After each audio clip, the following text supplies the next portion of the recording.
बिस्मिल्लाहिर्रहमानिर्रहीम। अस्सलाम वालेकुम, this is Munir Ahmad.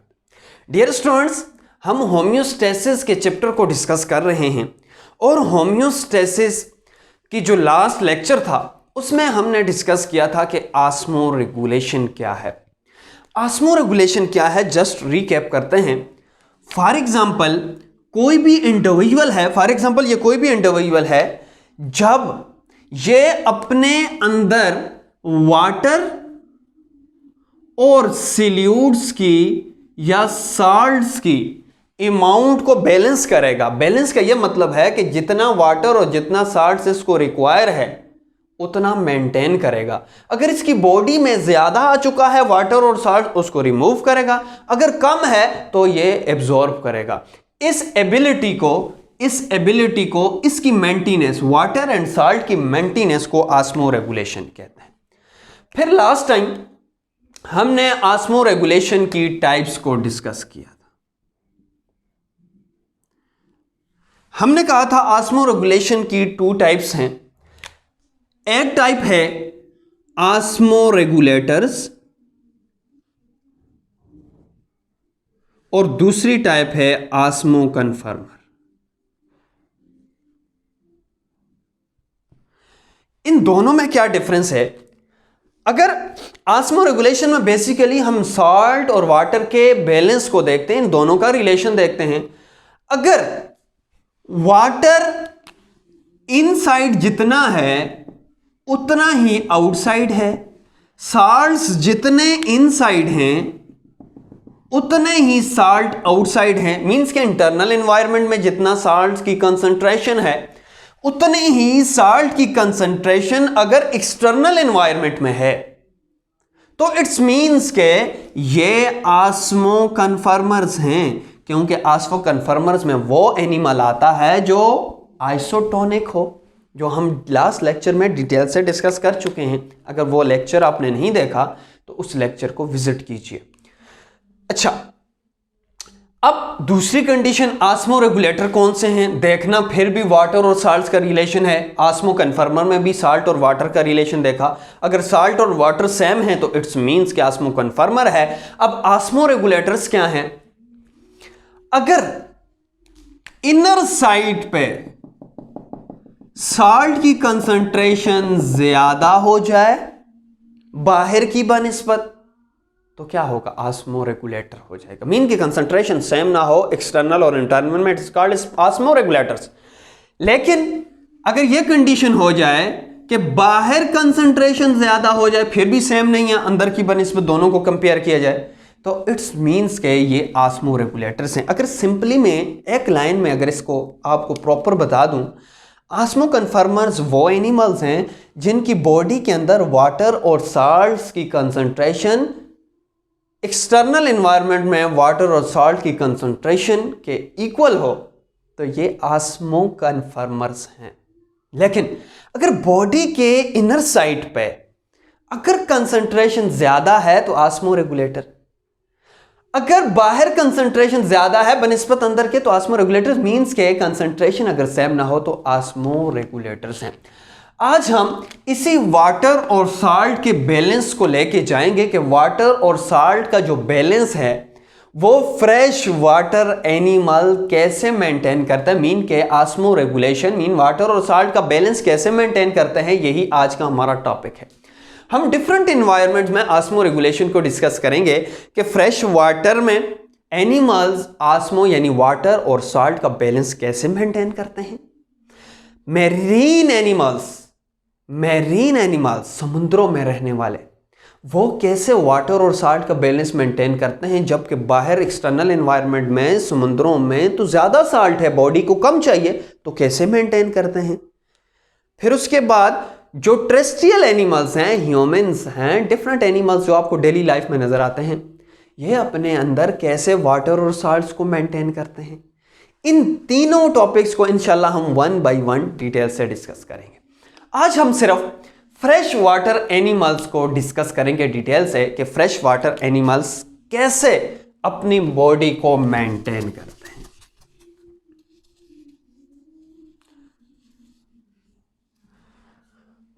For example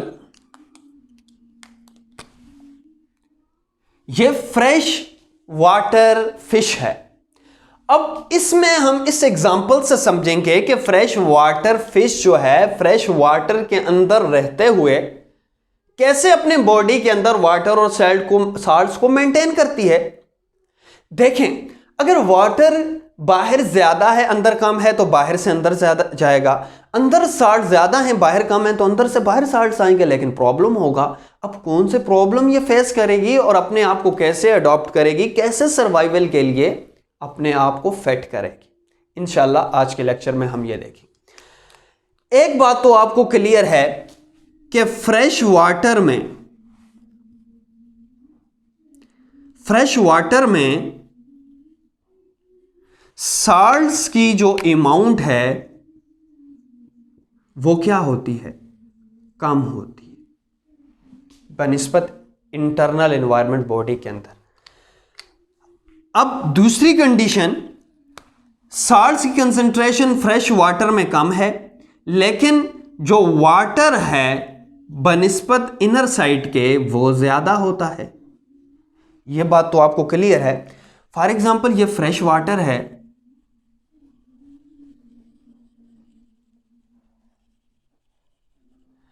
अब इस फ्रेश वाटर में साल्ट्स की अमाउंट क्या होगी, अगर मैं इसको रेड से रिप्रेजेंट करूं सॉल्यूट्स को या साल्ट्स को, तो एक्सटर्नल इन्वायरमेंट में कम है जबकि इंटरनल इन्वायरमेंट में साल्ट्स ज्यादा होता है फ्रेश वाटर एनिमल्स में मोस्टली। अब बाहर फ्रेश वाटर ज्यादा है साल्ट्स कम है, अंदर फ्रेश वाटर कम है साल्ट ज्यादा हैं, तो क्या होंगे, आस्मो रेगुलेटर है या आस्मो कन्फर्मर है? तो डेफिनेटली आस्मो रेगुलेटर है क्योंकि कंसंट्रेशन सेम नहीं है। तो पहला पॉइंट मैंने यहां पे ये लिखा है कि आस्मो रेगुलेटर्स हैं mostly hypertonic to their outer environment, outer environment की बनिस्बत हाइपर हैं, मीन के कंसंट्रेशन इनर साइड पे ज्यादा है। यह पॉइंट तो क्लियर है। अब ये एनिमल्स इतने मजे से नहीं रहेंगे एनवायरनमेंट में, क्यों? अगर मजे से तो तब रहते, यहां पे जितनी सल्यूट की कंसंट्रेशन, वाटर की कंसंट्रेशन, इतनी ही इनर साइड पे वाटर और सल्यूट की कंसंट्रेशन होती तो इनको प्रॉब्लम नहीं था, दोनों सेम थी तो चलता रहता। लेकिन इनको कुछ प्रॉब्लम्स फेस करने पड़ते हैं। क्या? अब आपने गौर करना है, अंदर जो वाटर है वो कम है, बाहर जो है वाटर ज्यादा है। अब क्या होगा, वाटर की हमेशा नेचर है कि जहां पे सल्यूट्स की कंसंट्रेशन ज्यादा हो, बाहर सल्यूट्स की कंसंट्रेशन कम है, तो ये लोअर कंसंट्रेशन से हायर कंसंट्रेशन से लोअर कंसंट्रेशन की तरफ।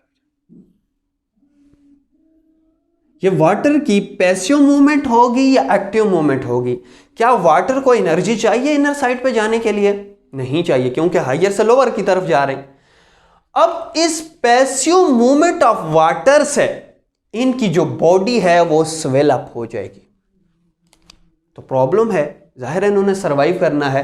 एक प्रॉब्लम तो आपको क्लियर हो गया है कि वाटर यहां से इनसाइड द बॉडी जाएगा और इनसाइड द बॉडी जाने की वजह से वाटर की पैसिव मूवमेंट होगी क्योंकि हायर कंसंट्रेशन से लोअर कंसंट्रेशन की तरफ है और इनकी बॉडी स्वेल अप हो जाएगी, फूल जाएगी।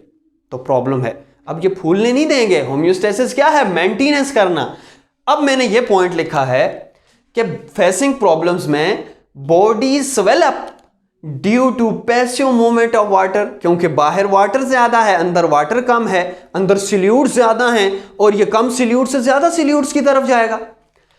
यह एक प्रॉब्लम तो आपको क्लियर हो गया। दूसरा प्रॉब्लम क्या होगा? जाहिरी सी बात है, अगर ये ज्यादा वाटर को इनर साइड पे लेके जाते हैं, मींस के वाटर ज्यादा मूव करता है, तो जब वाटर को ये रिमूव भी तो करेंगे, जाहिर सी बात है बॉडी को फूलने तो नहीं देंगे। तो क्या होगा, वाटर जब बाहर आएगा तो वाटर के साथ साल्ट्स भी बाहर आएंगे, तो साल्ट्स की इनर साइड पे कमी हो जाएगी। अब इस पॉइंट को मैं अगर यूं रिवाइज करूं, आप मुझे यह बताएं कि सल्यूट्स की कंसंट्रेशन बॉडी के अंदर ज्यादा है या फ्रेश वाटर में ज्यादा है? तो डेफिनेटली आप यही जवाब दे रहे होंगे इस टाइम कि सर इनर साइड पर सोल्यूट्स की कंसंट्रेशन ज्यादा है तो सोल्यूट्स यहां से यहां पे मूव करेंगे, हायर कंसंट्रेशन से लोअर कंसंट्रेशन की तरफ मूव करेंगे।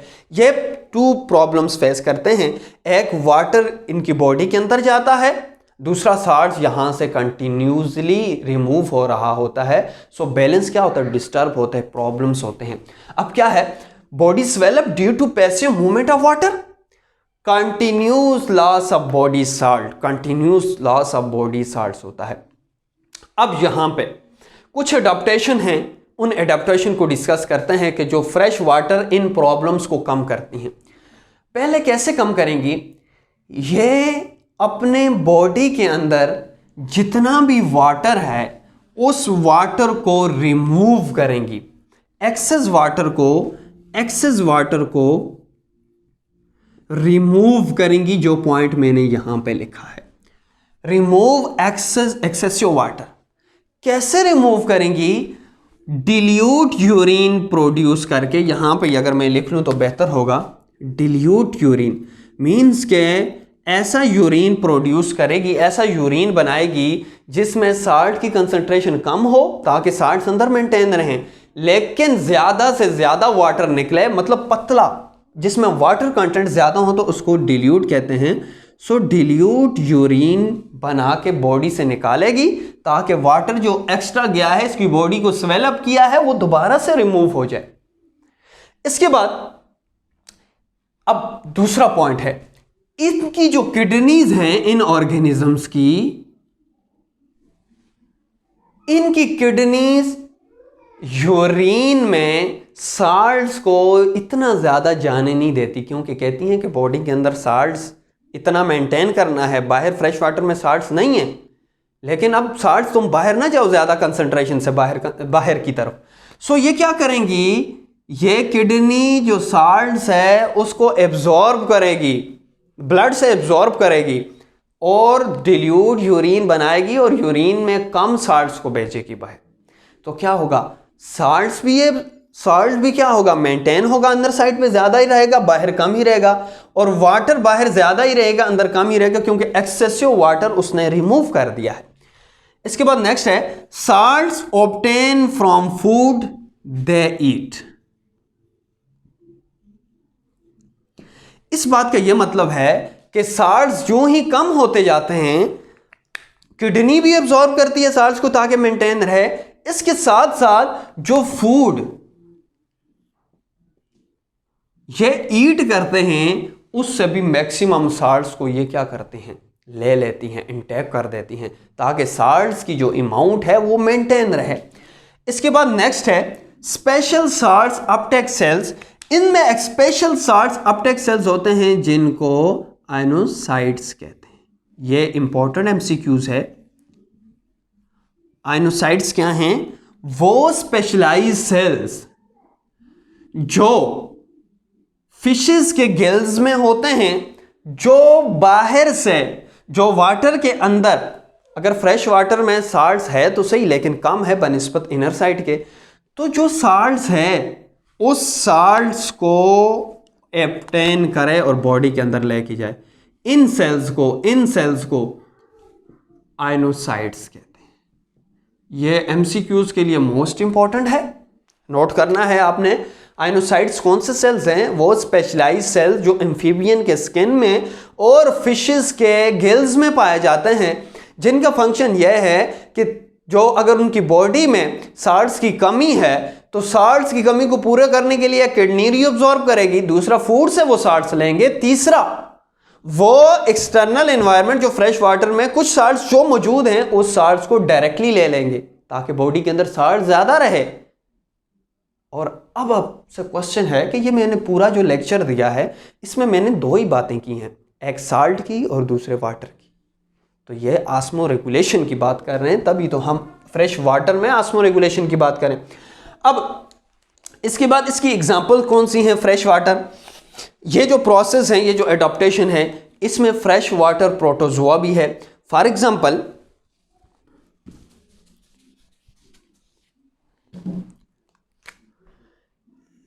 ये अमीबा है। अमीबा भी जब फ्रेश वाटर में रहता है तो बाहर जो वाटर है फ्रेश वाटर ज़्यादा है तो जाहिरी सी बात है वाटर इनकी बॉडी में जाएगा तो होम्योस्टेसिस डिस्टर्ब होगी कि नहीं होगी? होम्योस्टेसिस डिस्टर्ब होगी क्योंकि नॉर्मल से ज़्यादा हो गया। अब इनमें स्पेशलाइज्ड स्ट्रक्चर्स पाई जाती हैं, ऑर्गेनल्स पाए जाते हैं जिनको कंट्रैक्टाइल वैक्यूल कहते हैं। कंट्रैक्टाइल वैक्यूल्स क्या करेंगे? ये जो एक्स्ट्रा वाटर अंदर साइड पे गया है उस एक्स्ट्रा वाटर को एब्जॉर्ब करेंगे और आउटसाइड द बॉडी से निकालेंगे। इस तरह ये अपनी मेंटेनेंस करेंगे। दूसरी एग्जांपल मैंने लिखी है कि फ्रेश वाटर फिशेस, जिसमें एक most important fresh water fish है जिसको हमने टेंच का नाम दिया है। यह भी इसी प्रोसेस है जो मैंने अभी एक्सप्लेन किया है, उसको रेगुलेट करती है बॉडी को। अब रिकैप करते हैं कि फ्रेश वाटर जो फिशेस हैं, एनिमल्स हैं, वो कैसे ऑस्मो रेगुलेशन यानी वाटर और साल्ट्स को मेंटेन करते हैं। हमने पहला पॉइंट ये कहा कि fresh water animals mostly exception is always there, mostly are osmo regulators. They are hypertonic because their inner side concentration is high. And then these fishes are animals facing many problems. One is that bodies swell up due to passive movement of water because water in outer environment is high than internal environments. So water passively move from outside to inside and their bodies is swell up. And second problem is that continuous loss of body salt, कि salt भी जब water ज्यादा होगा तो water को remove करेंगे तो उनकी बॉडी से साल्ट्स भी रिमूव होगा लेकिन साल्ट्स की कमी हो जाएगी। And then there are many adaptations to overcome these problems that we have discussed here. One is remove excessive water by producing dilute urine. Second is kidney reabsorb salt to maintain normal level, required level. And third is salts obtained from food they eat, and they also obtain salts from food they eat.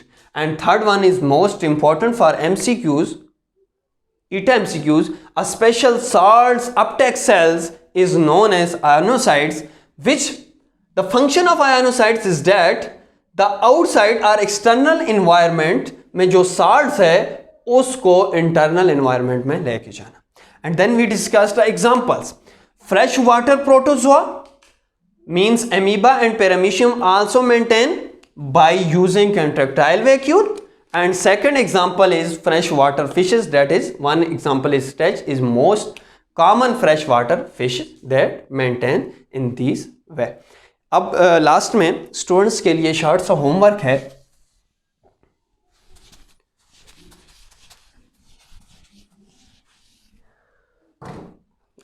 Write the short note on how fresh water